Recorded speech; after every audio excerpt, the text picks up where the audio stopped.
shifted into commercial farming and really removed ourselves. We've really started to remove ourselves as a human species from the production of food. A lot of people are, the growing interest in sustainable living, sustainable local agriculture has really become quite popular. And it's not only become popular here in St. Louis, but across our country. Urban farming has really brought a multitude of benefits to struggling neighborhoods and communities, including by improving access to healthy food, workforce, job creation, and neighborhood revitalization. There are innovative policies and programs cropping up across the country to address food access and making production of food easier, and more sustainable agriculture policies have been put in place to support urban farming. What we have before us, Board Bill 52, is really the first step in creating a urban farming policy, a comprehensive urban farming policy here in the city of St. Louis. This represents the culmination of a year's worth of work that was really led by a coordinated effort named the St. Louis Food Policy Coalition, which is a coordination of various interest groups here in the city, including Missouri Coalition for the Environment, Gateway Greening, and several others that we'll speak to that. But this is really representing a very significant amount of community outreach, and this is the result of what St. Louis City residents decided and stated that they want to see in the city. This is representing almost 1,000 people's input. What this bill essentially does is it repeals our existing small animal code, a copy of which I have for members of the committee to take a look at, and makes small alterations to the ability of St. Louis City residents to house chickens and rabbits. It allows up to 8 chickens or rabbits for a standard city lot, while continuing to prohibit roosters. I think that's an important point because roosters can be quite a noise nuisance. What it does is allow for specifically in the bill, which is 11 pages, the pertinent parts are that it allows for 1 fowl or rabbit for every 2 square feet of indoor enclosed space and every 4 feet of outdoor enclosure space provided to the animal, with the maximum of 8 fowl or rabbit per parcel.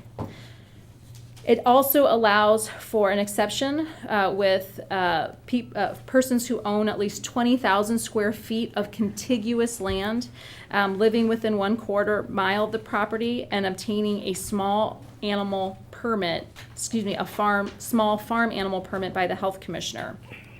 So this is really for very, very, very large parcels, and allows for a maximum of up to 20, with again an exception for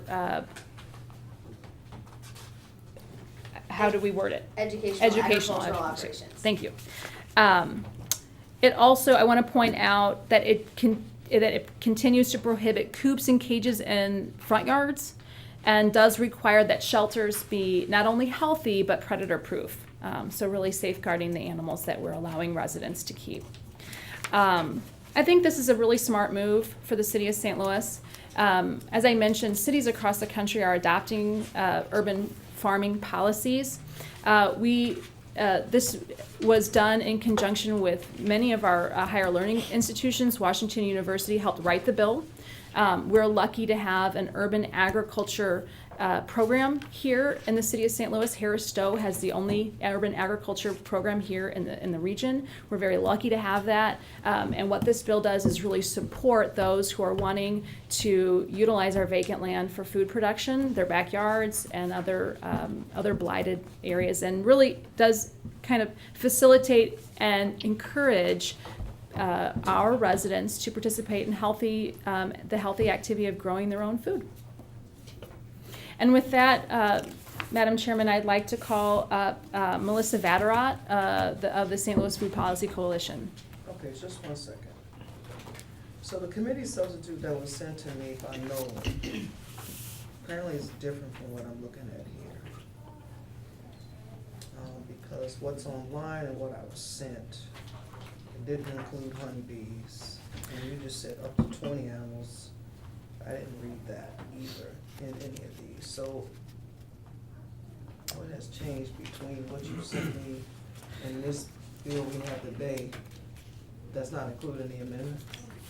That's not included in the amendment. Is that, do you know when that was printed off at, what you're comparing to? Well, it's what you sent me via email as of, Right. So the honeybees, 20th of June. the change of the honeybees was a recommendation by the health department. We took Director Moore submitted specific language related to African honeybees and the prohibition within the city limits of those. And that's a measure to protect our existing honeybee populations. And so there were a couple of little changes that we incorporated in the committee substitute per direction of our health department, the director of our health department, who is unable to be here with us today, but Yeah, I know she had some. Okay. So, okay, go ahead and call up whoever you want to have come up and speak on the bill. sure, Melissa. You'll have to sit here. And Okay. Introduce yourself. Okay, great. Good morning. My name is Melissa Vatterott. I am the Food and Farm Coordinator at Missouri Coalition for the Environment, where I lead the St. Louis Food Policy Coalition. As Alderwoman Cara Spencer mentioned, this bill before you is in response to feedback that we received from from residents across the city of St. Louis. Last summer, we surveyed over 850 residents from 75 of the 79 neighborhoods, and I brought the results of that survey. And the survey was to find out what types of agricultural activities residents were comfortable with. And the bill today is seeking to separate cats and dogs from chickens and rabbits and other fowl that are listed in that same provision, because currently the law only allows 4 total animals. We asked residents if they had an opinion on how many chickens or rabbits should be allowed on a given parcel. 125 of them said they had no opinion. But after that, 57 people said they didn't have a flat number that they wanted. It was based on a square feet minimum requirement, a minimum spatial requirement rather. After that, 53 residents said whatever's most humane for the animals. Followed by that, we had 50 people say 6 animals, 38 people said whatever, let's make the number be based on the size of lot, which is kind of the same thing about minimum spatial requirement. Then we have 32 people said 4, 32 people said 8, 30 people said 10, and the list goes on. But the point is that we looked at the feedback that residents had in terms of, was there a specific number they were looking for, or was it a minimum spatial requirement? So we looked at what several cities have written with respect to minimum spatial requirement and numbers of animals, and we came up with what's in the bill here today, a total of 8 chickens and rabbits as a max, but depending on the size of the lot. So for me, I have a very small backyard. I didn't make the measurements, which I probably should have, but I imagine I couldn't have more than 3 chickens or rabbits. But for other people with larger backyards, maybe they could have more animals, but we didn't want it to go beyond 8. So I have those results of that survey here. I think we did provide these materials back in December, but I'd be happy to distribute these if you would like. I have the results of the survey for the entire city, as well as separated by South City, Central Corridor, and North St. Louis. You'll see here in the top left corner, that's where those results are. So this survey illustrated there were several things that residents were interested in seeing changed to promote food security, be able to utilize our vacant lots for productive uses, and promote economic opportunity through community gardening and urban agriculture. And this bill is just one piece of what the Food Policy Coalition is trying to further in response to these survey results. Did I miss anything? Okay, so, Melissa, I remember you sending this to us per ward. Yes. And so you have on here percentages of respondents, and then you have number of respondents. How many in all did you survey? How many people filled out the survey? 854 people filled out the survey from the city of St. Louis. We had about 30 who lived somewhere else, so we took those out. And which wards did you go to? We went to every single ward. Every single ward, okay. There were 4 neighborhoods we didn't reach. You said 800 and how many? 854. And you said how many you didn't reach? There were 4 neighborhoods we did not reach. Okay. And I believe that they are listed on the front page of just the material that I handed out for the entire city, which you are looking at. Okay. I think at the bottom there, Madam Chairman. All right, does any member of the committee have any questions for Melissa? Alderman Arnold? Thank you. Just a couple questions. Off the top of your head, do you know which 4 wards you wasn't able Nope. to reach? I'm Four sorry. neighborhoods. 4 neighborhoods. It was near north side. Is that right? Okay. It was either Carr Square or Columbus Square. I apologize. I'm blanking on that. Wydown Skinker and Kosciuszko. yes, Yeah. Kosciuszko, there are no residents that live in that neighborhood. Thank you. Yeah. Oh, okay. No, it's just, I mean, so really, so you have to have, your lots have to be a certain size depending on how many chickens or whatever you want to have, Yes. rabbits and this, that, and Yes. everything else. So nothing really changed from the original bill as far as the size of the yard, I guess depending on what you want to have. So I guess my question is, so if I have a big enough yard, and say I want to get 4 chickens and 3 rabbits, Mhm. but my neighbors on each side of me have a yard like way less than mine, Mm-hmm. and now, would I have to have their permission to be able to do what I want to do? So, right now, we don't allow neighbors to decide whether or not you can have dogs, cats, or children. Correct. And so, this was viewed in a similar way, that we didn't want to give, I know one of my neighbors would prefer I didn't have children, Yeah. I know that, but anyway. But the idea would be that there would be a standard procedure so that there wouldn't be neighborly disputes, you know. Right. You wouldn't want to have neighbors, necessarily Correct. deciding whether or not you could have a pet. So no, to your question earlier about the neighborhoods that were included, one thing that's really important about the outreach that was conducted was that it was not done in urban farming circles. It was done at standard neighborhood events, standard ward meetings, where you're getting a cross-section of people that may or may not care about this particular issue. And so that really lends itself to really a description of the city of St. Louis residents rather than being in a niche, participation. So I think that's a really important component, an aspect of the outreach and the survey results that we have here. Okay. And I don't have a problem with that. I would just ask that next time any studies that's done, would you please reach out to the Boulevard Heights and Princeton Heights, because my constituents are very vocal about a lot of things down there. So, and I go to the neighborhood meetings, and I don't remember any of us getting any kind of email or anything about it, which I don't have a problem with that. I mean, they can reach me too, and I can always set it up, but no, I mean, I don't have a problem. I mean, I really don't have a problem with this bill, to be honest with you. I think it's people's yards, and if it fits the descriptions, if you want to do what you want to do, you should be able to. You're right, we have no law on what kind of dogs we can get and everything else, as long as we don't have over 4 dogs or cats or whatever. So, I like the bill. I like to see people do more things and growing things in their yard. So, I mean, I do like the bill, and then I'll be quiet. How's that? Nobody wants you to be quiet, Alderman Arnowitz.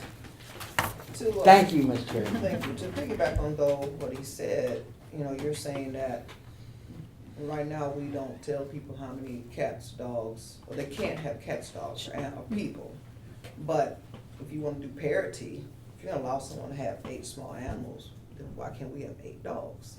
Oh, or 8 cats. one of the things that's really interesting about the chickens is they're generally very, very small. One thing that was really brought up was poop, feces. That's what I was looking for. And taking a look at the fecal matter that's produced by animals is an important thing to take a look at when you're looking at animal housing. And on average, one chicken produces 1/10 of the fecal matter of a dog. So when you're looking at 8 dogs, you could potentially have quite a lot of, it's just a significantly larger animal.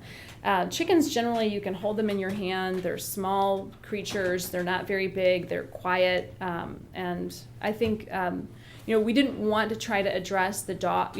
I think addressing dogs is a completely separate manner. Chickens are just cared for and housed in a pretty significantly different way. And so we only wanted to address the small farming animals with this particular bill. But you bring up a question, especially if you have a large lot.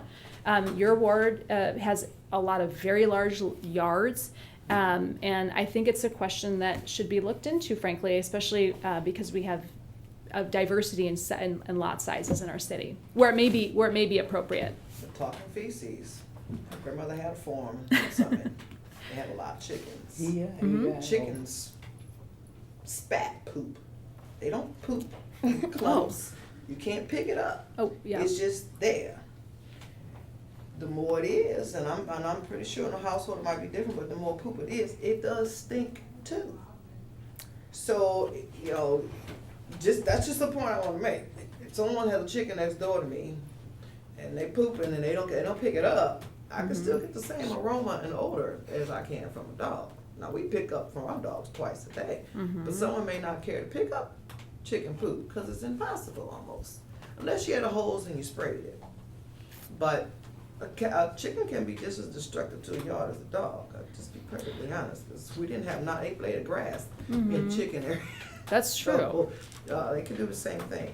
Okay, Alderman, do you have any questions? I know you're a sponsor of the bill, so you probably don't. No Co-sponsor. questions. Okay, I do have some questions.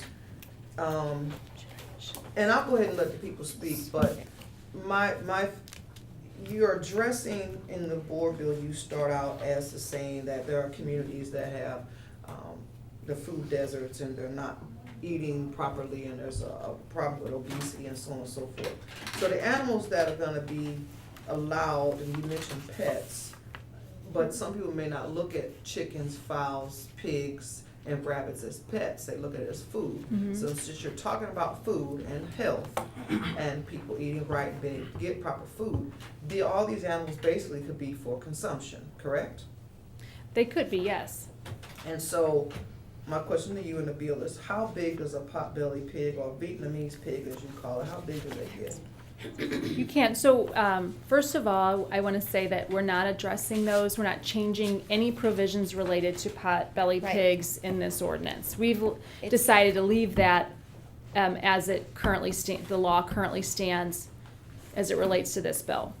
So you're saying you're not giving an exception for people to have potbelly We pigs? so we didn't change. It was already there. That We was didn't. there. What we did, we didn't change that. We didn't change the pot-bellied pigs at all. We didn't touch it. Does And anybody know how big a potbelly, Vietnamese potbelly pig? it's and you can, Chairman. There's in my pile there is the original ordinance. It might be easier to find because the definition is pretty easy. It's only 2 pages. This one is 20. Yes. So that's Jill what. just gave- just like you guys on twenty. Yeah. I know we have Craig Schmidt here from the health department. Do you know right now, is this health department regulating potbelly pigs?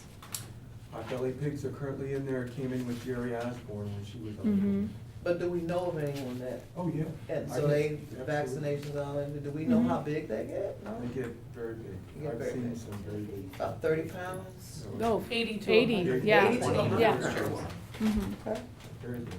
And Alderwoman Osborne's bill, that's the one, the original ordinance is the one I have for review of committee members that were curious what we had on the books. Okay.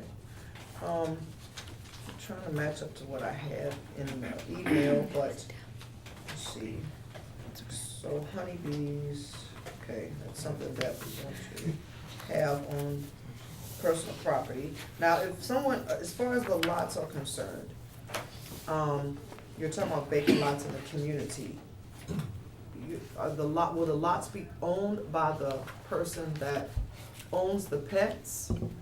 You're not talking about doing LRA lots like community gardens and things like that being a place where people can house. So it does state in the bill that you have to own the property.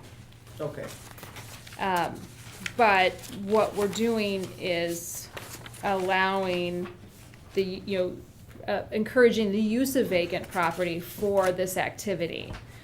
And and that's what is being alluded to in your bill. So my thing is, a resident looks online, they find this bill, and they come to an alderperson, and they say, well, it says in here that we're encouraged to use vacant lots in the city of St. Louis to house small farm animals. How do I do that? buy the lot next to you through the Mow to Own program. Okay, so it's really. Or have, in your own backyard. And honestly, a resident who's, whether they own the property or not, renters are allowed, usually through their rental agreements can, have pets or animals of various kinds. And let's see, so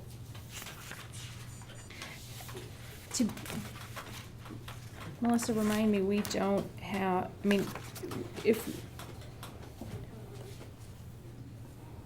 So, you don't. Because I've had some With- pretty odd propositions for people with mow to own and what they call mow to own. So I'm trying to figure out how to get through that someone has an idea, oh, I can own this lot, or I can act like I'm owning this lot because I'm keeping some chickens on Do they it have because to it's a own the valuable property? deal. So my thing is in the permitting no, process. yes, they do. Madam Chairman, Yes. if I may direct you to page 10, there's subsection D. This is talking about, with respect to, I apologize, this is probably distracting. This has to do with if you have those large parcels, you must own the land and you must live within a quarter mile. But I apologize, if we're just talking about the standard spatial requirement, then I don't think, I think renters are allowed to have those Yeah, animals as well. and I think, Because it only speaks, the bill only defines owner with respect to ownership of the animals. It does You not, have to live within a quarter of a mile. Okay, so like for instance. that's for the large, if you want to have more than 8 animals. Okay. But if I don't wanna have more than 8 animals and I own a lot that's not necessarily adjacent to my home, I can, but at the authority of the health department, can actually have a permit to have small farm animals on without the approval of my neighbors. Of the neighbors next, the neighbors you next door. don't, that's right, so you don't need a permit if you're falling under the provisionary number. That's the idea, is to, so that you don't have to get a permit to have a small number of these small farm animals. So let's say for instance, and this is a case in my ward, we had a house that, That's, Yeah. it's 4 or less. It's, More or less, You wouldn't okay. have to have. it's actually 8 or less. So I had That's the a way the house that- bill's written. that burned down. Mm-hmm. And the owner demolished it. They were renting the home, so they own the lot. They don't live nowhere near. They won't be allowed to do this or give permission to someone to do this without the neighbors next door approving. There's no neighbor or block approval for this right Well, now, in the right? same way that owner could choose to house 4 dogs on that property, they could house chickens there. I think it's a, You just can't house 4 animals on a vacant property. to be honest, I'm not sure how the dog law, how that works, but there's no. If you saw Jeannie, 4 dogs in a vacant lot fenced in without look like they're being cared for, that's not, that would be something you would call in for to be inspected, correct? So, It's also, that to me and to you would probably be like, these animals are not being cared for, they're just on this vacant lot. So let's go to chickens and let's go to rabbits and so forth. So if I own the lot, but I don't have a house on it, and I don't own the adjacent houses next to me, am I allowed, permitted to have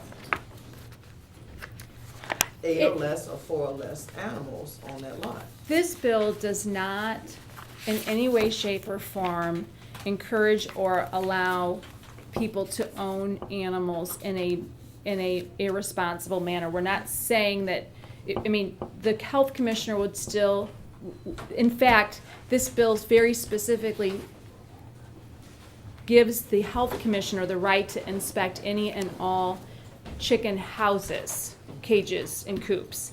And can determine that if this is being done irresponsibly, then action can be taken, and it states what that action looks like. It looks like a fee between $5 and $500.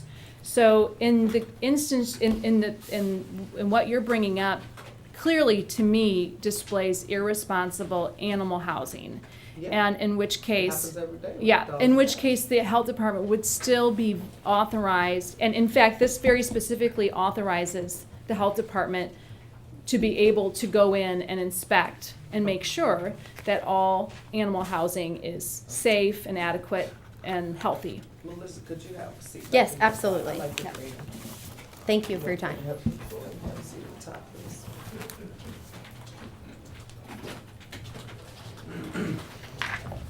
Just for those in the room, can you state your name? and Sure, I'm position? Janine Arreguy with Environmental Health Services at the Department of Health.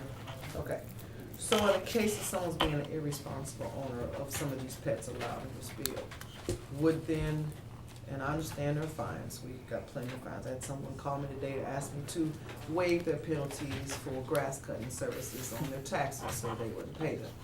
Okay, so if for some, we see where someone's not in violation, that's in violation, or it says you have to renew your permit after a year. You do not renew your permit, but you still have the animals.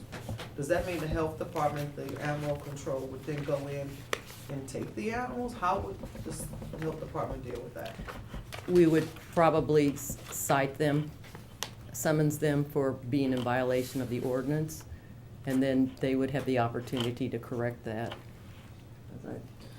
Yes, that's accurate. No, we would not be able to. Jill, would you introduce yourself to the? Jill Spiker, Supervisor for Animal Care and Control. Remove the animals, no. Cite them for the violation, yes. We're not able to go onto private property and seize someone's private property, in this case chickens, without a warrant, which would have to allege that a crime had occurred, which would be animal abuse or neglect. So really at this time, someone that is housing animals, then it become the same situation with a dog and cat. Correct. Okay, so, let's say in the case that someone does not renew their license after a year, but they still have the animals, they would just be cited at this time. Now, I know there are times that there are houses that are, search warrants are served on, or, an elderly person or someone that doesn't have help, family or help goes in the hospital, one of those situations occur, as well as unfortunately sometimes death of the resident. What is the health department prepared to do in a case like that with chickens and rabbits? And we don't, I mean, how would you, what would you do? If there's no family member who's able to come care for those, we would take them and care for them. Or do we have any possibly, like we have some rescue organizations that deal with raccoons and so on, have we reached out to rabbit rescue? chickens? Yeah, there are rescue groups that deal with small farm animals, and we do already regularly work with those groups for the existing small farm animal population in the city. What happens if my chickens keep getting out because I'm just not, my property is just not adequately, outfitted to secure them? Because I have gone to Randall's on Jefferson, I'm sorry if anybody lives over there, and I've seen 3 chickens and a rooster running in the street. And I was like, oh boy. But what happens if someone's just like a dog, continues to get out? What would you do in that case? We'd attempt to locate the owner and cite that person. But you won't pick up chickens. Well, I would argue the chickens probably aren't presenting a danger to anyone. So, no, we would cite the person. So we don't have to worry about chickens being next to a dog in the kennel. Okay. No, we, yeah. You that- would, okay. We have had to house chickens before. We have had chickens that we had to take for whatever reason, yes. That's housed in the animal control shelter next to. Yes, not next door to the dog. Okay. We, Put in a We'd do a cage, something separate- like yes, a cat cage or separate something setup. like that. Gotcha. chicken would not be very happy right there. 'Cause I know my dog would go crazy if it was housed next door That's to true. some The dog wouldn't be chickens very in the happy kennel. either. Okay, let's go ahead and, any more questions? You looking at me like things are swirling in your mind, Alderman. That's because I'm looking at you, Miss Chairman. So, kind of a little confusing here. So now, are we talking about if you house the animals? So, are you talking about you have to have a permit, or you do not You do not have to have a permit? permit if you have under, the point of this specifically is, there are ways you can get a small farming kennel permit now. We're trying to make it easier for people to be able to just operate lawfully without having to go through the permit process. I want to point out that right now, it is absolutely legal to have chickens in the city of St. Louis. It's allowed to have up to 4 animals. What we're doing is separating chickens out and allowing for just a few more. If you have 2 dogs and a cat, you can also have a few chickens. We're separating them out, but it's currently completely within the law to have chickens already, and that is why the health department occasionally deals with them in a lawful manner. And so this is just separating these very, very small farm animals out from the traditional pets that people also have. And then, so the only way that the health department can act, if, I think what Chairman said was, if they aren't taking care of their chickens and whatever and everything else, so the only way the health department can act is through complaints, because they don't know who has chickens in the city or anything else. That's generally the way that the health department works with animals, absolutely. Right. So, and I think it's significant, if a neighbor isn't in compliance with health code and responsible ownership, then a complaint would be filed and the health department would assess a fine for that action. Okay. And then, I guess my question would be so if the health department goes out and acts on a complaint, you send them a letter to do whatever they have to do to get it done within 10 days or somewhere in there, or 30 days? Yeah, we usually. Depending on the. And then if they don't comply and you go out and re-inspect, then what happens? They get sent a summons, is what you're saying? Right, And then it summons has a court date on it. correct. What if they don't show up to court? Then what happens? A lot of people don't show up to court nowadays, I'm just asking. Isn't a warrant issued?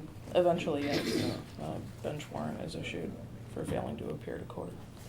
And so likely if they get issued a bench warrant, the odds are they're not gonna get picked up for it by the police because, General So comes in. so, right. So, I mean, that's just my point. So how do you get them to do what they're supposed to do? Because do you go back, I mean, once a bench warrant's issued after they go to court, so whose hands does it fall into then? Well, I mean, if To we get 'em to received court. to get them to court, Yes. I mean, we know it's not gonna be the police to lock them up for a bench warrant for that. I'm just generalizing, I'm just being honest. With the current laws, and honestly, people are operating frequently outside of our current chicken laws. It's very common, actually.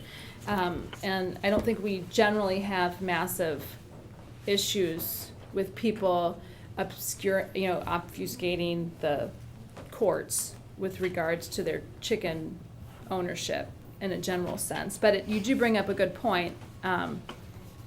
But No, I mean, I'm just saying, it falls in line with people riding around with expired tags for 6 months to a year. So, I'm just asking. yeah, I can't afford to have chickens. I got 3 dogs, don't wanna eat them. But anyway, I'm just asking, I'm just throwing it out there. I think so. it's a good. All right, thank you. Okay, Alderwoman, to be perfectly honest, I don't know what changes you're making to the code, so I don't know what was already in here and what changes you all made to revise it to include. So on page 6, in line 7, it says, enforcement and issuance of kennel permit, issues of small farm animal permit. So you only get a permit for a small farm animal under what circumstance? If you're saying that you need a permit, why, or what circumstance would you need a permit for a small? So we have you can have, depending on your size, you can have up to 8 chickens. If you want to have more than that, then you would apply for a non-commercial kennel permit. And yes, If I may. yes, sure. The next provision speaks to if you have 20,000 square feet, you can seek to have more than 8, and that's when you have to get a permit.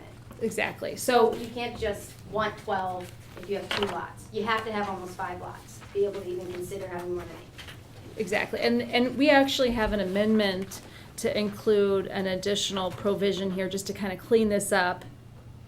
That would say, is it in this? It says a non-commercial kennel permit, kennel or a small farm animal permit. So that's what one of our little amendments. Yeah, exactly. So Janine has that sit here, and that's amendment number 4. Just to add that little cleanup line. Give all these to the audience, and she has to enter them, and then they have to be passed out to other people. Most of these are just little cleanups, and I apologize for the order here. These are the 2 things Um, that are cleaned up. If she needs that. Well, if she wants all the committee members to have that, yes, she needs to tell us what she's giving us. Some information. Well, Madam Chairman, I can do the amendments. The order is making it such that Amendment 1 is just adding a parentheses. I can pass that Okay, so around, pass that around so we can if you don't see mind the first passing that amendment, around. And then, the amendment. So the First Amendment, let's look at the First Amendment first.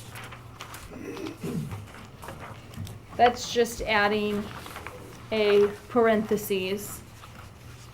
It's a kind of a clerical issue, so I would move that we adopt amendment number 1 to the addition of a parentheses. So I would, if you would entertain a motion, or I guess would. I will entertain the motion. In that case, I would move that we adopt amendment number 1 to Board Bill 52 Committee Substitute, which adds a parentheses. Do we have a second? Page 4, line 3. Do we have to take a vote? Okay, so, Madam Clerk. Okay, so, where did Alderman? Okay, let's just hold on. Page. So page 4, line 3. That's okay. We have a motion. I'm sorry, it's just adding a, it's not a parentheses, it's adding a quotation So we have, in the definition of educational agricultural a operations. motion to adopt Amendment 1, which is basically clerical error. Alderman Ryan second that, so we're gonna vote on that. So, Madam Clerk, please call the roll. Alderman Honowitz, Aye. Alderwoman Hubbard, Alderwoman Green, Alderwoman Spencer. Aye. Alderman Gunther. Aye. Alderwoman Martin, Chairman Flowers. Aye. Alderwoman Hubbard, Alderwoman Green, Alderwoman Martin, 4 yes votes. Okay. So, see, we're gonna seize that change right in there. Okay, you have a second amendment? Second Amendment adds the following on page 6, line 8. Before where it says issuance of kennel permits, it inserts the phrase issuance of non-commercial kennel permits. So the enforcement and issuance of, and then we basically have 3 things that we're dealing with in an exceptional capacity. Pass that out. And that, I think it's going around, or is it? Oh, excuse me. We have kennel permits, non-commercial kennel permits, and the issuance of small farm animal permits. So there are 3 kind of options for exceptional farm animal ownership. Okay, so you're adding. So, and so, two of these amendments deal with just kind of adding that third capacity, you have, or actually, 3 of these amendments do. So, again, it's just making it clear and consistent to have either a kennel permit, a non-commercial kennel permit, and an small farm animal permit. So let me ask you this, Alderman. In the version that was sent to me via email, and again, as I said, I read one thing, I'm looking at something different this morning. It read to the fact that people will be able to sell their produce on these lots. And Okay. so I'm assuming they'll be able to sell Eggs? these animals, but there's on page 11, line 12, it talks about each sale as a separate offense, and I'm not sure. So what was sent to us, the committee members via email, Mr. Nolan talked about being able to sell produce, even though produce is not mentioned in this particular bill, and I'm assuming because it was mentioned of this bill, you're talking about the sale of rabbits, chickens, chicken eggs, so that's not. Absolutely not. So just to kind of address the on-site sales piece. So initially, when we took a look at, that survey, what people were saying they really wanted the ability to have chickens, and they really wanted the ability to sell excess fruits and vegetables that they're growing in their community garden lot or from their backyard. We addressed that separately. We decided not to include that in this initial farm ordinance. We did have several conversations with our zoning commissioner and our license collector related to on-site sales of just those agricultural things, tomatoes, the vegetables, and honey. But that's not part of what we're doing here today. So it was related in the overall urban agriculture policy here in the city of St. Louis. But as it pertains to this bill, this is just related to the housing and having an ownership of the small farm animals. Okay, so this bill cannot sell anything that you. Absolutely not. Okay. Does not address that at all. Although, yeah. Yeah, this is only relating to these 2 items, 140 and 150, which cover the sale of young fowl and any live rabbit less than 6 weeks of age. And we didn't change, this hasn't been changed. We didn't address this in we didn't change what was existing in this ordinance Okay, as so it pertains to that. I do remember reading that. So, again, Janine, so is your understanding in this bill that people could sell Yes. the offspring? That's what I thought, because it Well- alluded to. You couldn't sell anything that was less than 1 month of age, any fowl less than 1 month of age, or any rabbit less than 6 weeks of age. That's already in the existing code. But is it your understanding that someone could sell the things that they're raising on their property above their age from their property? As far as the animal ordinances go, yes, and that's currently the case. I don't know if there's a business license thing that would be required there. It's outside my. I didn't know that. I don't know. But yeah, provided you're selling a dozen or more chicks, you can sell them. Well, so you can't really grow chickens in the city legally because you're not allowed to house roosters. And in order for the eggs to bear chickens, they need a rooster. So I would think that would naturally be ruled out unless you're getting some insemination. I don't know how that might work. That's a possibility. I guess it's possible. But that's not required of rabbits. That's true. And so that will go for rabbits. Yeah, and honestly, we just didn't take a look at that here. Okay, so your amendment to is just entering the issuance of non-commercial kennel permits. Yeah, again, that's just clarifying, again, where there was two, we added a third, so now we have non-commercial kennel permits, and small farm animal permits. Okay, so I entertain a motion to adopt Amendment 2. Question real quick. Yes. So, back to your point of the wording that you can sell, I mean, and you're saying this doesn't address that part of at all of it. Well, what we have in the city, I mean, there are the issuance, as this alludes to, of non-commercial kennel permits and kennel permits. I think where you're really talking about breeding animals, that's where these kennel permits come in place. We're not really addressing kenneling animals in this bill. This is for the, small grower that is just a backyard, non-commercial kenneling. I mean, that's addressed completely separately, and we're leaving it alone for the purpose of this ordinance. Okay. Those are growers, I see and what yeah, you're I mean, saying. so I agree that could happen, but I think we're specifically not getting involved in the kenneling process for those large scale.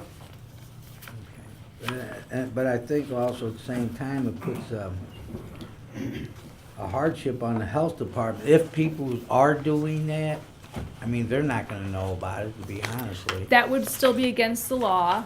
So again, we're not addressing that at all with this bill. If they are housing lots and, more than, Okay, I got you. but I agree, I mean, and one of the amendments does address increasing the fee, associated with, and that way we are covering the cost of the health department. Trying to be very cognizant of that. It just sounds like a lot of things are gonna be confusing.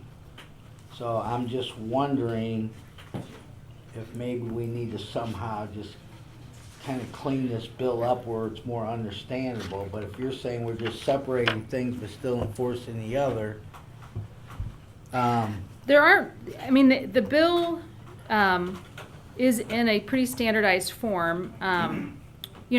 This may even reduce some burden to the health department. Right now, it's very confusing. People find it very confusing what they can have and what they can't have. Right. And whether you have 4 chickens and then the health department has to determine if you also have a dog.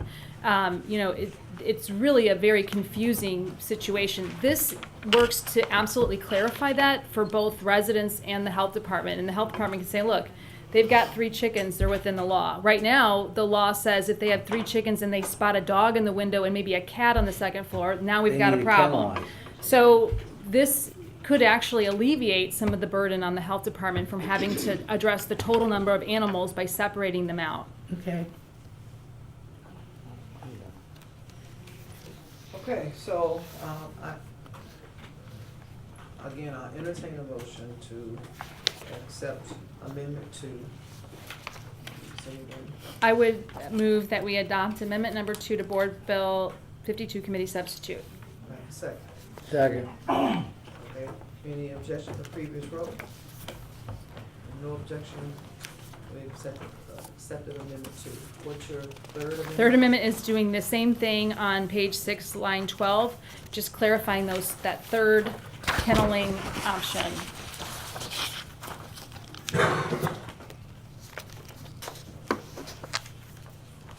It's You said inserting the page exact same language so that there's consistency and clarification across the board.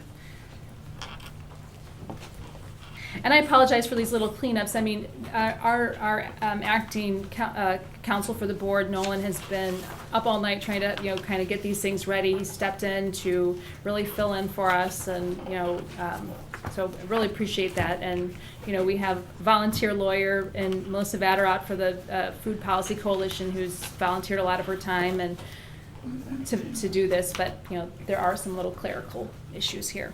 So with that, I'd like, if you would, I entertain a motion to adopt Amendment number 3. I move that, Say so moved. okay, so, second. Second. Any objection to previous roll? No objection to previous roll, we adopt Amendment 3. Okay, we're gonna go ahead, if that completes your There's two more amendments. presentation. Oh, Amendment 3, Amendment 4,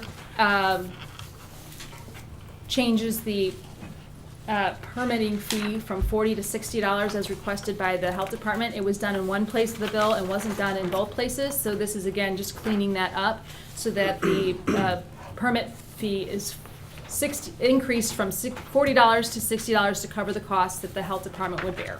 okay.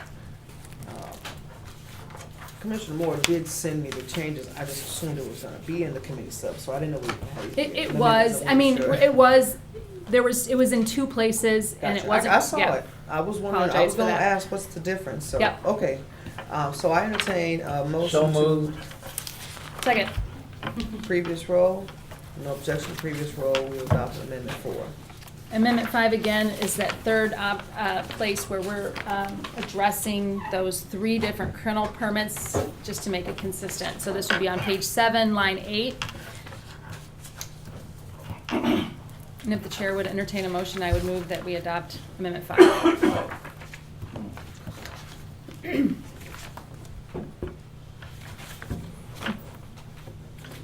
Okay, I entertain a motion to adopt amendment number 5. So moved. Second.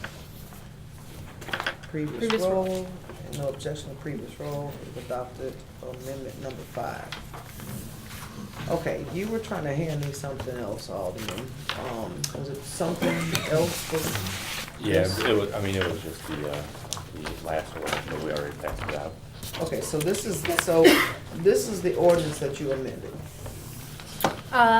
So that is the ordinance that, yes, we amend that ordinance. We also, so in order to be as clean as possible, we, as you see from the preamble here, include all the ordinances that we are, kind of cleaning up. We put the entirety of the animal law in this ordinance for the sake of comprehensive, but that is the ordinance that we're changing.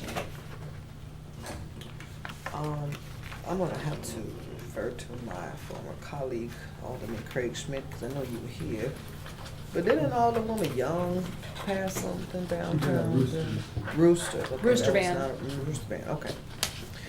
Because what I would like to see, and I'm gonna go ahead and let the speakers speak today, but I'm not gonna take a vote today, because I would like to sit with you and you just to, I'm with the Alderman, and reading it, I was a little confused, but now I'm a little bit more confused as to how I can read this bill to make sure it's interpreted to someone that doesn't have the knowledge that we have about animal control and so forth. Not that I'm against it, I think there may be some tweaks that I may want to make as well.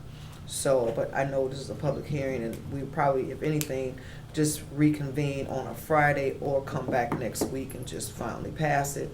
But I probably not going to entertain a vote to pass out of committee today. But I am going to allow the speakers to speak today, and let's hear from everyone. And so if there are more questions that we have that after speakers speak, then we can have that conversation. So are you done with your presentation? And who you The want to only speak? other, I would like to invite Matt Schindler, Executive Director of the Gateway Greening Organization, to come up. Is he on the list? He's on Are the you on, list to speak. do you want, Yes, do he you is. want, if you'd rather, you can, Do that here? well, you work Let hard. me, my vice chair, Alderman Arnold, could you please come in for a second?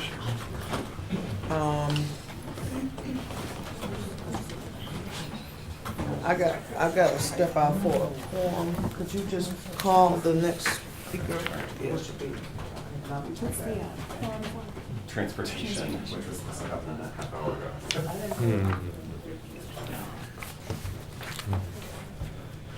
Just our speakers, who we heard from.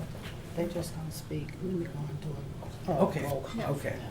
So we have Matt Schindler of Gateway Greening, who is part of the presentation, so if you want to acknowledge. I think Lisa wants to get it back.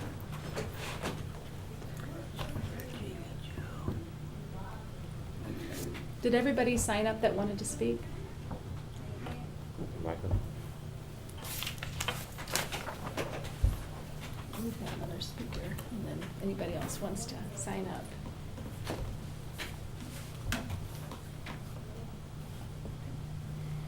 Mr. Vice Chairman, this is an impressive turnout for a chicken bell.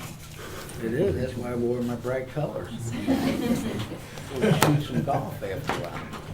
Use chicken eggs. Where Lisa going? She said she was taking roll call from the other ones, so I think we can just go with the speakers. Oh, okay. I'm sorry. They don't have no cameras in it. They don't? I had my one moment.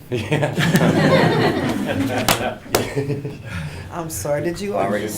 No, Lisa You said didn't call she had anybody? So Matt Lisa Schindler- said she had to run and do a He roll was part call. of the presentation. Matt But- Schindler was. Okay, okay, So- Matt from Gateway Green, Yes. okay.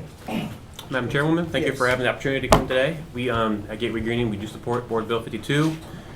For Gateway Greening, we're a nonprofit that supports community-led projects, and we promote our development around urban agriculture. And right now, we have over 200 community gardens in St. Louis City and St. Louis County. In the city of St. Louis, we have 105 community gardens and 33 school gardens. And we do a demonstration garden on Bell Avenue that does have a chicken coop. And we support this bill because it provides clarity and consistency going forward. Because we do believe, both here in St. Louis and nationally, urban agriculture is getting much more attention, and the need for local, healthy food is growing. And the interest in it, even for Gateway Greening, demand is greater than we can meet right now. So, for this bill, it's a step forward towards a more progressive urban agricultural city, something we're excited about. And for Gateway Greening, we hope to play a larger role in the city, really seeing these things come forward. So the health in the chickens, Mhm. are you saying that because of the chickens, the health benefit is the Eggs. eggs? Mhm. Okay. Because they're different from the eggs that we buy in the store? Correct. Yes. Okay. And even the treatment of the animals too. The treatment animals, okay. All right. Any questions of Matt Schiller? I'm sorry. This D and all that don't connect. Okay, thank you. All right, thank you. I can't read the is Todd Musafa. I know you, that's why I think that's what this says. Todd Musafa, if you come forward and speak. Good morning, Madam Chair, members of the board. My name is Todd Hill of the Moore Science Temple of America, and we support urban farming. We think that urban farming is a necessity for the development and the sustainability of our communities. And urban farms not only remind us about the need of nutrition, but it also reminds us on why we even consume food. The consumption of food is used as a means of giving us energy to be able to do our daily activity, but there are certain foods that has a capacity to critically, chemically alter one's behavior and memory capacity. This is especially true in our children in our urban settings. The food they are exposed to is high in artificial colors and preservatives that impact the ability to think properly. It increases hypertension and hyperactivity, but it can't sit still. Urban farming addresses those issues. And we think that allowing these regulations to be tailored where that the community can have access to fresh food and vegetables are really important for the sustainability and the brightness of our community. So we definitely support this bill. All right, thank you. Again. And I also would add that, you know, some of the foods that our children are eating in our urban core lacks the omega-3 acids that is actually used to help formulate the brain tissue in the brain to give them access to a stronger memory capacity. So bringing this stuff closer to the urban community gives these children an opportunity to be able to have a healthy diet that can impact our educational system. So please take a good look at this bill. Thank you, Madam Chair. And I agree with you, but today what we're really doing is giving people the permission to grow or have chickens and rabbits in their addition to anything else on their property.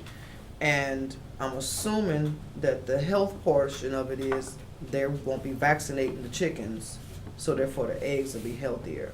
Is that what all the That is women that true. you're Because again, all we're doing right now is really giving permission for people to just keep certain animals on their property. But I think there might But it's also not- be, It's not dealing with vegetables or anything. there might also be, there is a science that is known as biodynamics, where organic professionals are looking at how they can take farm animals to produce natural food production as opposed to using the feces in certain parts of animals' feces to create natural food production and move it closer to the organic process, as opposed to use some of the pesticides they use. So chickens would provide an organic individual the capacity to be able to utilize the feces there so that the food production can be even stronger toward the organic process. Okay, hold on just 1 second. Alderman Honorwoods, can you come back, please? Sure. And then, Second chance in limelight. Alderwoman Spencer has a point she would like to make.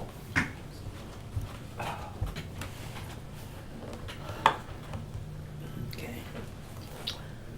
Does any members, we're not taking questions, I guess, at the time. I was going to clarify something for Madam Chairman, but Go ahead. but she's left. Go ahead.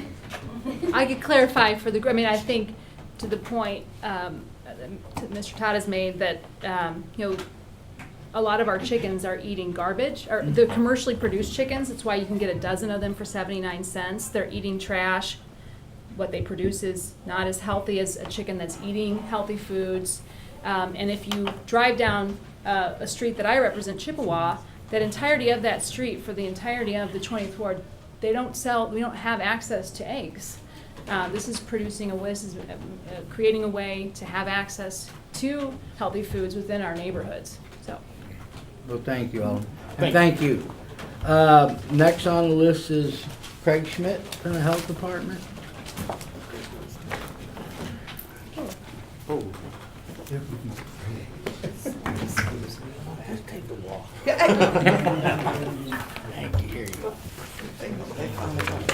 he's on a roll now. He's got this going. do you want to do that? Just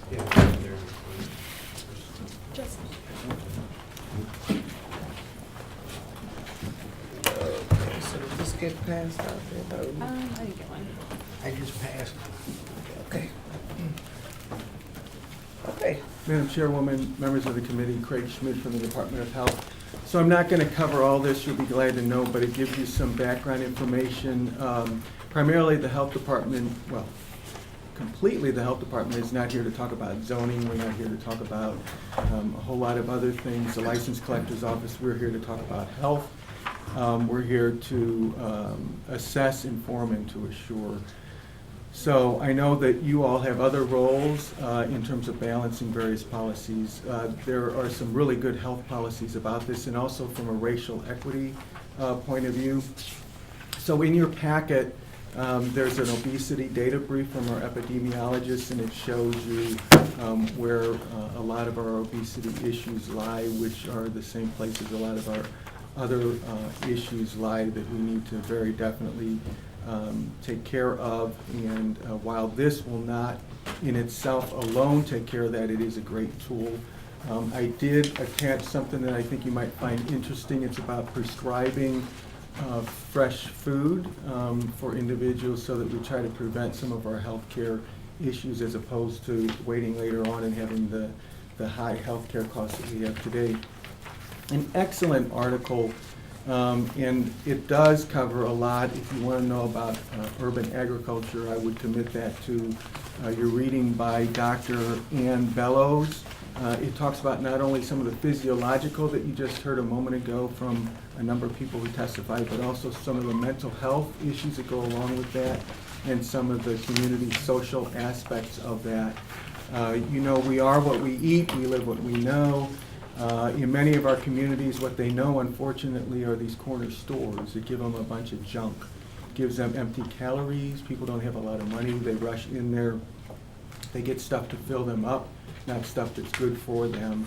What we're talking about here is another part of trying to give them things that are good for them. In addition to that, when people have the experience of raising their own food and preparing that food, they tend to understand a little bit more about what's going into their bodies, and so it's a large and important part of this. Melissa Vatterott will be happy to know that I've also attached for your reading something from the Missouri Coalition for the Environment, which I find very helpful, on the intersectionality of income, race, and food insecurity. So some of this, you've heard a little bit about this in terms of the food desert. I also talk, and others talk about the food swamp. Those are our convenience stores. It's a bunch of swamp. So we've got lots of, quote, food out there, but it's not really good food. But again, this is an equity piece that's very important as part of this whole picture. And then I attached at the end the non-commercial kennel regulations currently that the city of St. Louis has in the health department, and the director would love to be here. She cannot be here, as you already know, but I want to reiterate that for everyone who's here. So there are sanitary conditions, and of course, following the passage of this bill, when one knows exactly what the wording is, there would be similar kinds of conditions for small animals, whether it's a non-kennel permit or not. So that would be the intention for that to occur.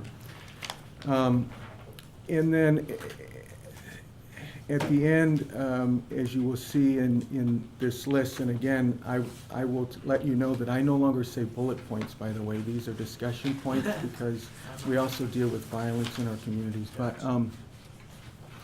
currently, there are many messages in our community that emphasize convenience, price, quantity, preservation for long-distance delivery, and quantity to fill us up, playing around with our taste buds and with unnatural additives or empty calories. Consumption patterns can change when residents have an opportunity to roll up their sleeves and grow, raise some of their own food. We can become reaccustomed, and my mom used to talk about this, how her dad used to bring home small farm animals when it was more like what we used to do in our urban environment. Reaccustomed to nutrient-dense foods as opposed to nutrient-sparse foods. In addition, and I've talked about this, there are psychological benefits and also bringing people together for that community social benefit as well. So as an overall policy, there may be differences of opinion about exactly how you get there, and I noticed that there were hours of that last year. Nevertheless, it's good policy from a public health standpoint. Does anyone from the committee have any questions of Mr. Schmidt? Alderman Arnowitz? No questions, Mr. Chairman. Alderman Gunther? No questions? Alderman Spencer, I'm sorry. No, this is very helpful. Thank you for putting this together. Okay, thank you, very appreciate it. It does say in the board bill that you all led this effort, so thanks. We're leading in different ways. The health department led the effort, okay. Next speaker is Carrie Thomas Winker. Madam Chairman, committee people, sorry if I'm off with my, You're fine. You're good. Perfect. first time speaking in front of a board Just so you meeting. know, you're on camera. Okay. Gonna be on YouTube before 5 o'clock, okay? Then I'll continue fumbling, thank you. Yes, just briefly, most of the previous speakers have already covered a lot of what I wanted to talk about. But for me, I feel this bill is an important first step into ending food deserts and providing access to healthy food to city residents. In addition, in a very personal way, I have a stepdaughter that likes to make omelets with like 5 to 6 eggs. I can't afford to buy organic eggs with that level of consumption. So my hope is if this bill passes, I can raise my own chickens and provide healthy food for my family. That's all. Thank you. Okay, thank you. Any questions of Carrie from the committee? Okay, thank you very much. I want to say this is Roy John. Will look. Let me see. Hello, Madam Chairman, members of the board. My name is Roy John Wheelock. I'm a citizen of the St. Louis City. And again, the other folks that have talked have been pretty much more informed than I am as far as this bill goes.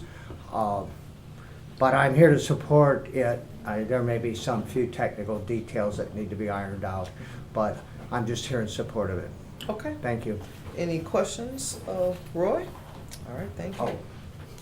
Janine, you already, did you want to speak? Yeah, I have something else. Yes, go right ahead. Oh, Justin, this gentleman is indicating that he didn't know this. Picked up that. Blake got here a little late. I know we switched the room. I thought it was. Thank you He was again. in the other room. Oh. I said, I saw him before the meeting Gotcha. started.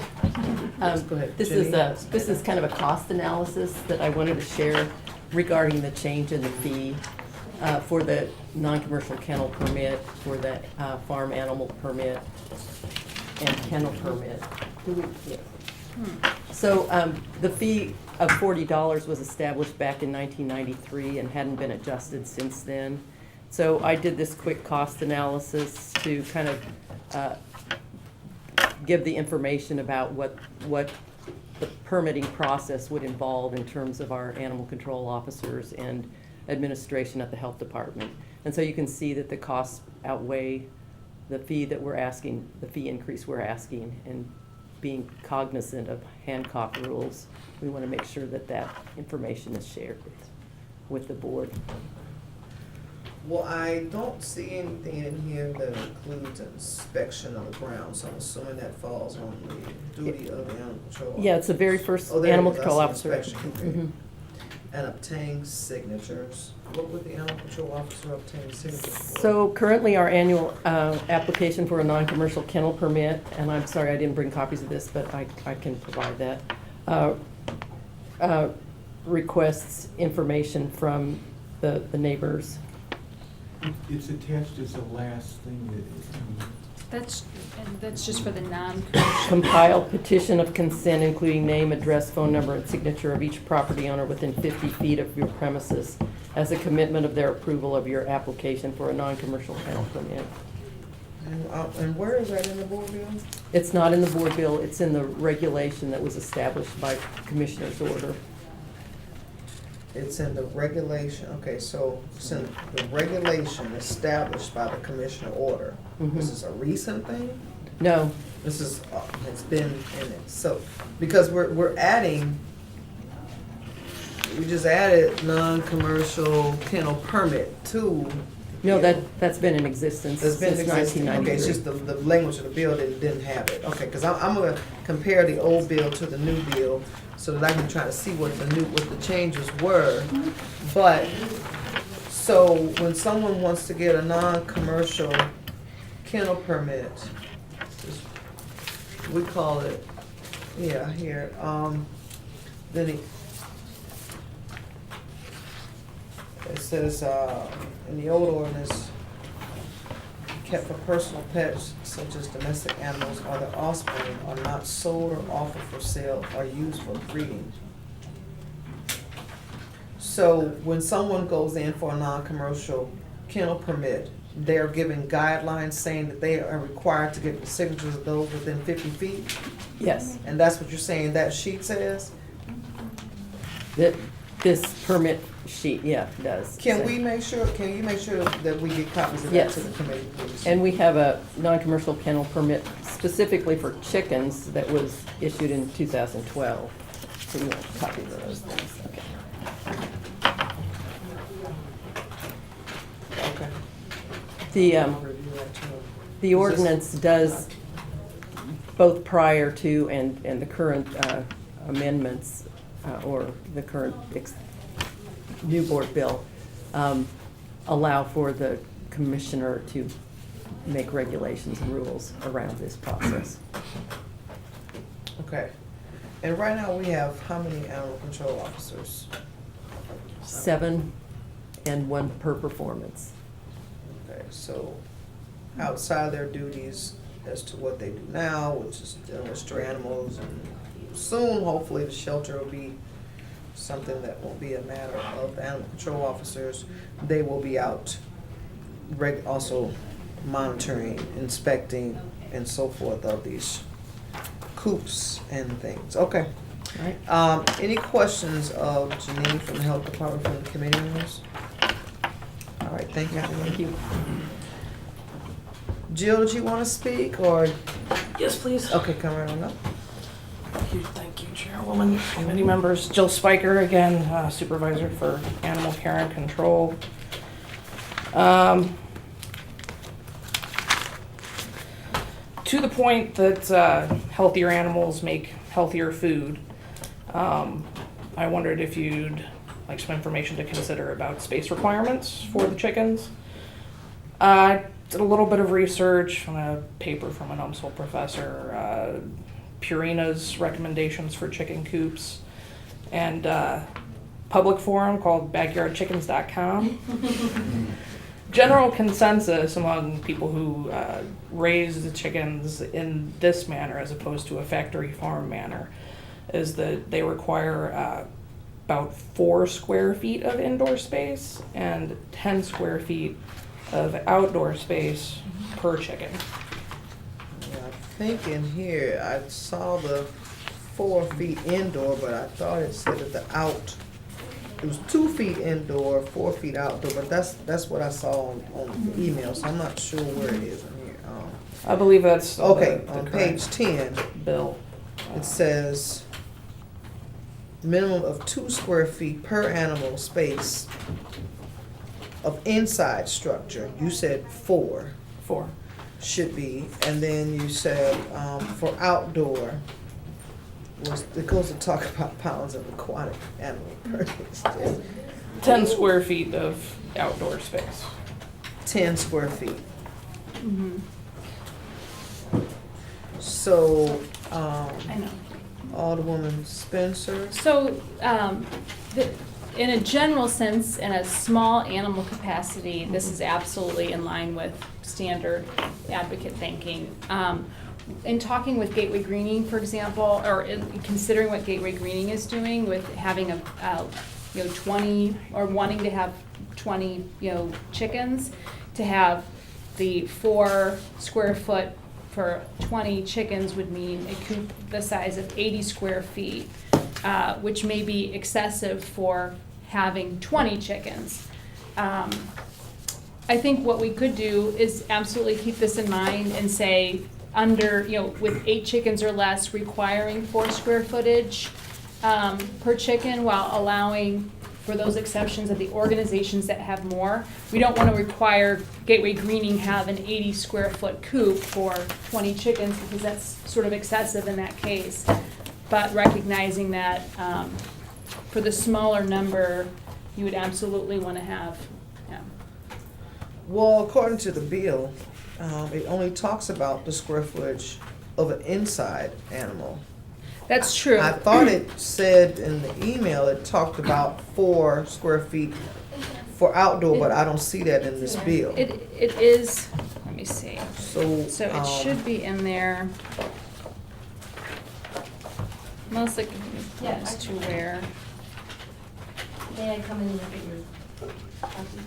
Okay, if we're looking at page 9, section C, 1 fowl or rabbit is permitted for every 2 square feet of indoor enclosure and every 4 square feet of outdoor enclosure. That's what I thought. So, for example, the way Gateway Greening has their enclosure, they have like a coop, 50 square feet, but they have a really large outside area, and the chickens are free to go in and out, and they usually use the indoor space for sleeping, and the the space is sort of contiguous.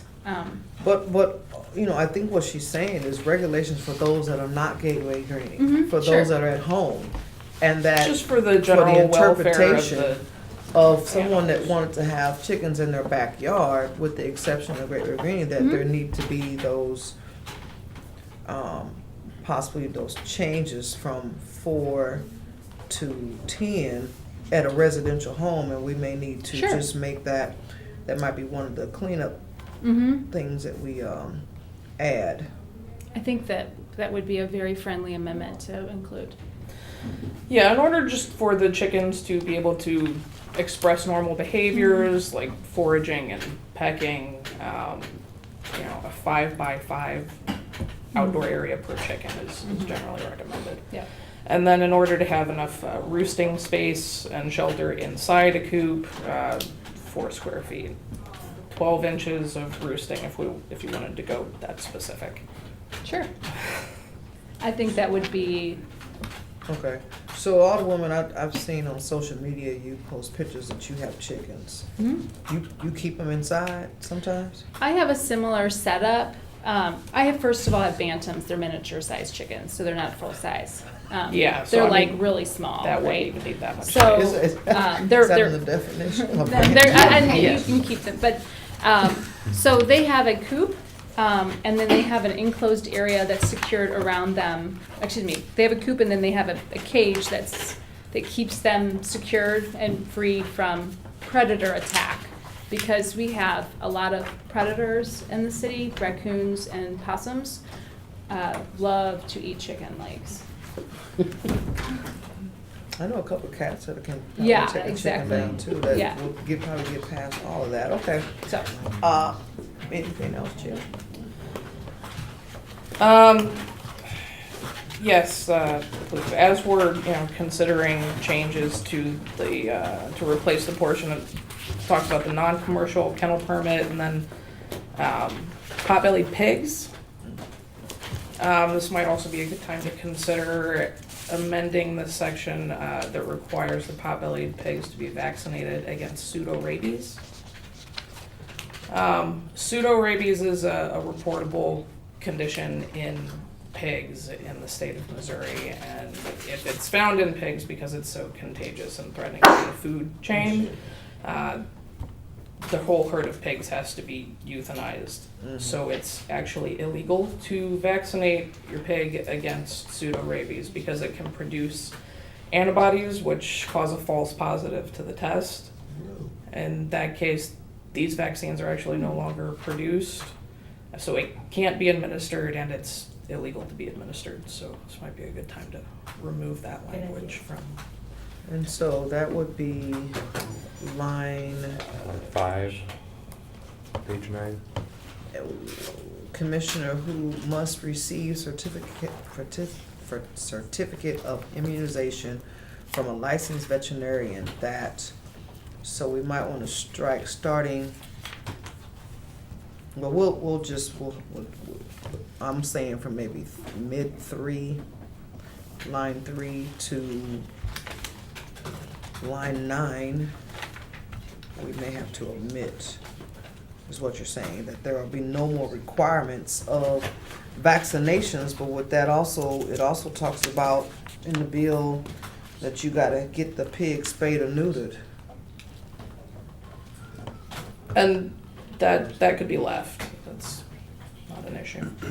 That could be. That can be left. Okay. All right. Any other suggestions that you have? Just that I noticed that there's no provision for any kind of setback from the neighboring property for the chicken area.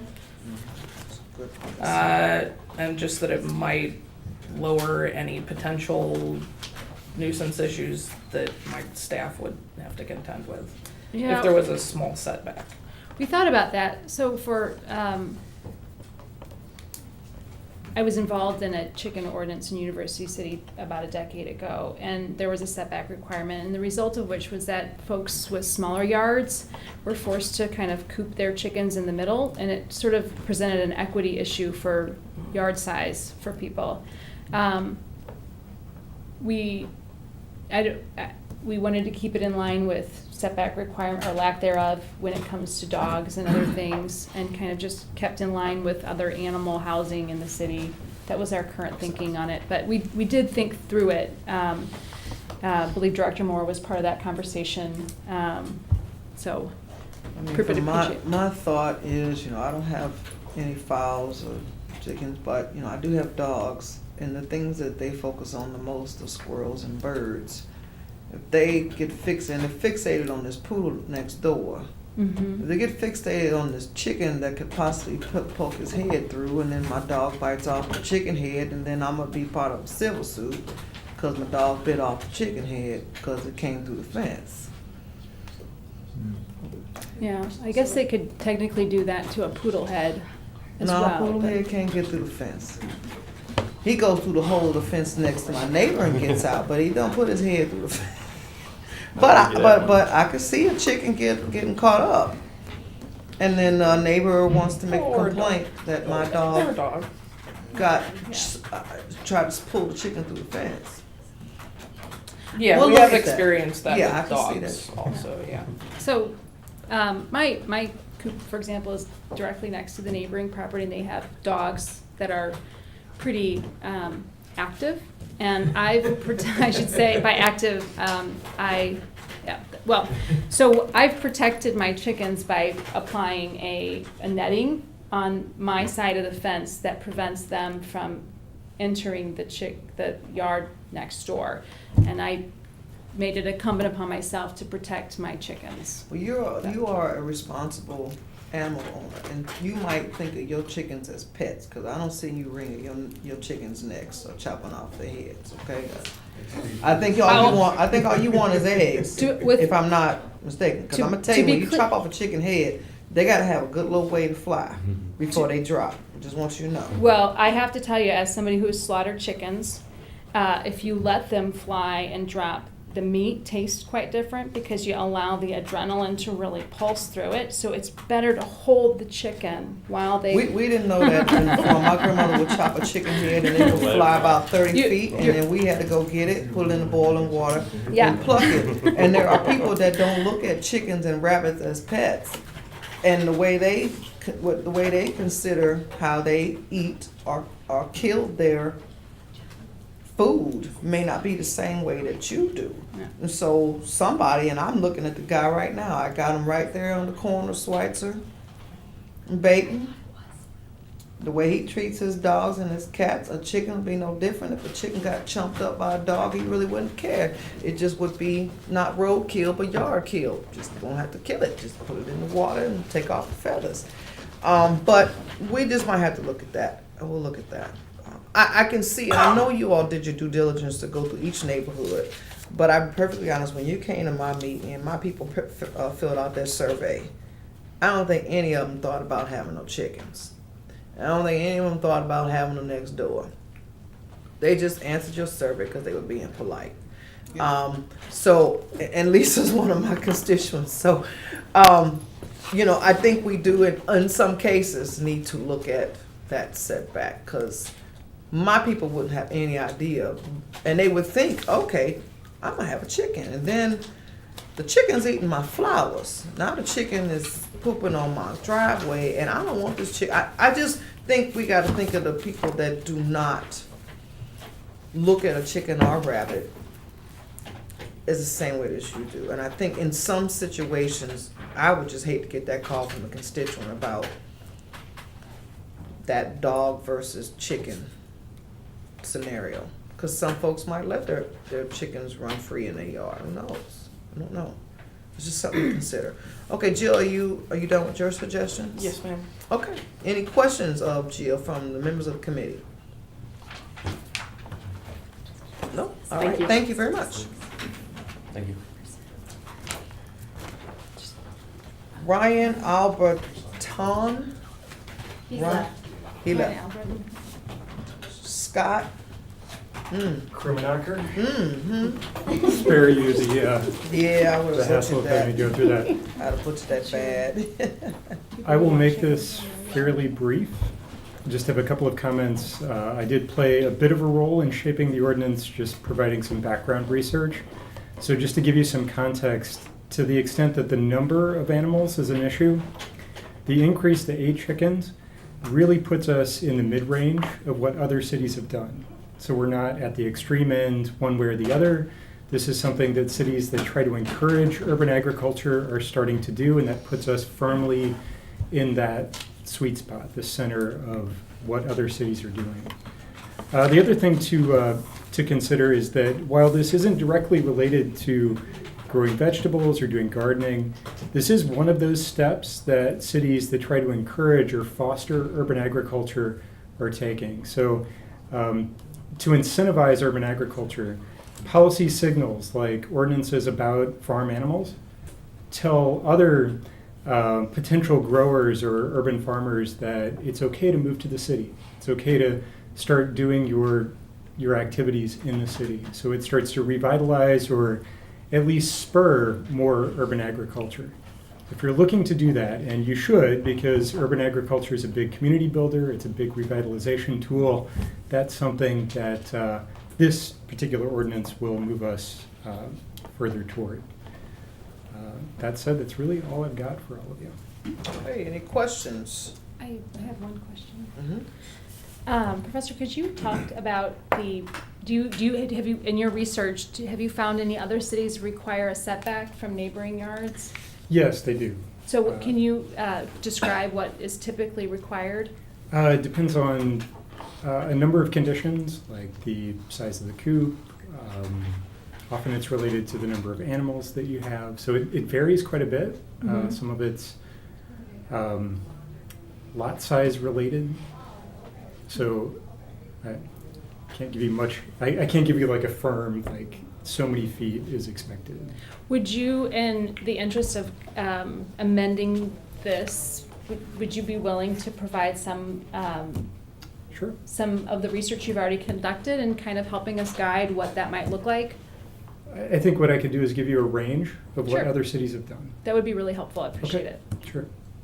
I mean, I don't think it's that hard to amend it. I'm just thinking of the person that, yeah, they keep their animals in the coop, but every now and then let them run around the yard to get that free range term.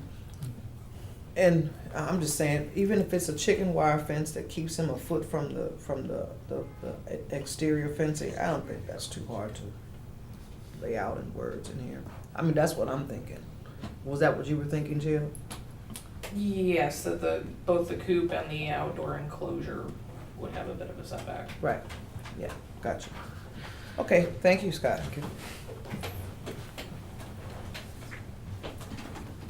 I can't see if it's one word or two. M-I-K, Mike?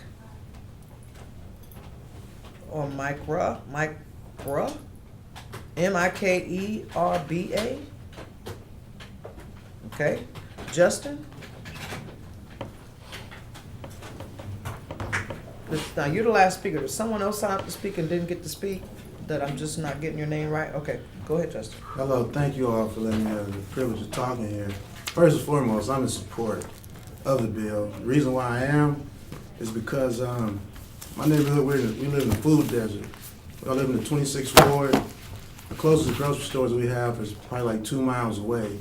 And if I could take you on a brief journey of my childhood, it involves chickens. I remember like growing up at my grandmother's house, she would send me around the corner to Miss Nelson's house. Miss Nelson's had roosters, chickens, everything. When my grandmother didn't have any eggs or anybody else, they always could go to Miss Nelson's house. When we have people in the neighborhood didn't have money for Easter eggs, they would go to Miss Nelson's house. And she wouldn't charge anybody because she knew what she was doing. She was helping some families that didn't have the means or just didn't want to go to Pete's on Delmar. That's 5 blocks away, and go get some eggs. So if I may share a bit of data with you that comes from the Hamilton Project via Brookings Institute, it says our state as a whole has 18.5% of 1 in 4 children living in neighborhood insecurities. And I think about this, and it also talks about how that 85% who leads these households, which are single mothers, which is at 34% for the state of Missouri. And I think us being able to have access to eggs, which some people think is not a big deal, but like I think I heard someone talk about how their daughter likes to make omelets with 5 eggs. If you go to any store, you're gonna pay $2, $3 for a carton of good eggs, no GMOs and things like this. And I like how the bill is set up to make sure that, it's clean, it's healthy. But I look at it as a way to feed those who don't have. And that's just my piece. And I thank you all for listening to me. Okay, thank you. All right, Alderwoman, if you would go up to the top up there one more time. I just got a few questions for you. I don't know the life expectancy of a chicken because they didn't live too long at my grandmother's farm. And so I don't know. And the poor rabbits, that was a different situation. I hate to hear them squeal when it was time for them to go. They have a certain scream on them that is just absolutely Hot pepper's good though. I've had wild rabbit that I've, accidentally ran over a nest in the ground, chopped up a couple of them, and I kept one. And then I had the dog tear the tail off and heard the rabbit scream and get killed and all that. It's not a good thing. So my thing is this. Okay, you got rabbits, you got chickens. And I know this is healthy food and so forth. Are they required to have vaccinations for your food to be healthy? No. The health of a rabbit, disease-wise, no requirements. I mean, I know that you the whole thing is you're eating food that hasn't been treated with chemicals. Is that the same for, I guess it would be a wild rabbit? Is that the same? You would not want any required vaccinations for a wild rabbit or a chicken? I would have to, so I don't know that much particularly about the vaccinations of rabbits, but it's my understanding that there aren't serious concerns that vaccinations can address when it comes to rabbits, but I would defer to the health department to speak on that. Maybe Jill could address it.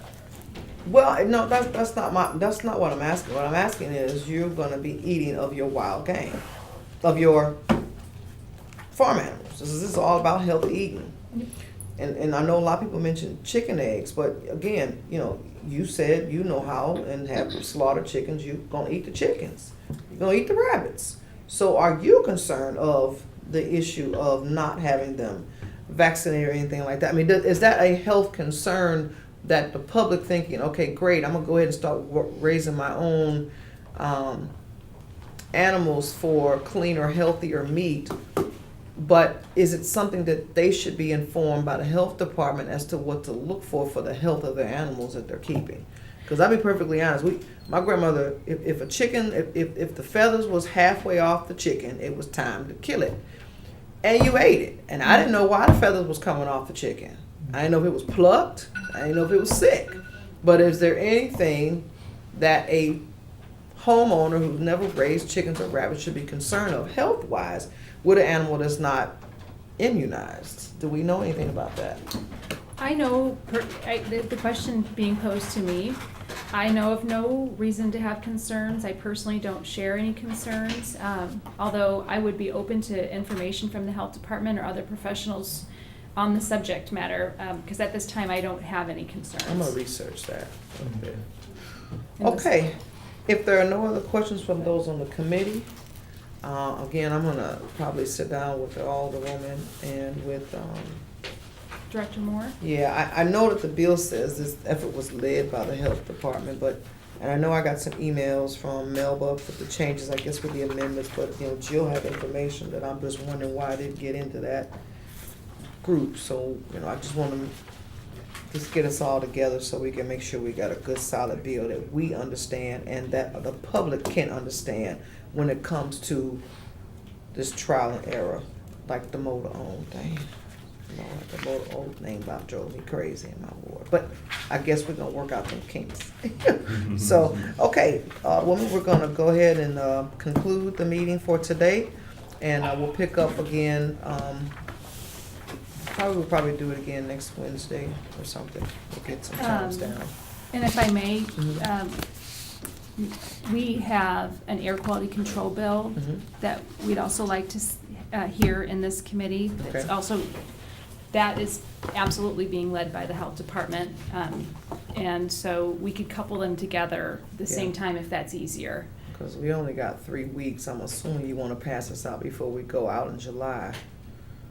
That would be, I think, ideal as we're in the summer grow season. And with the air quality control, we're really we've got things lined up to hire inspectors, and we'd like to make sure that as MSD starts taking down buildings, we have that in place. Okay. All right. Thank you. This concludes the Health and Human Services meeting for today.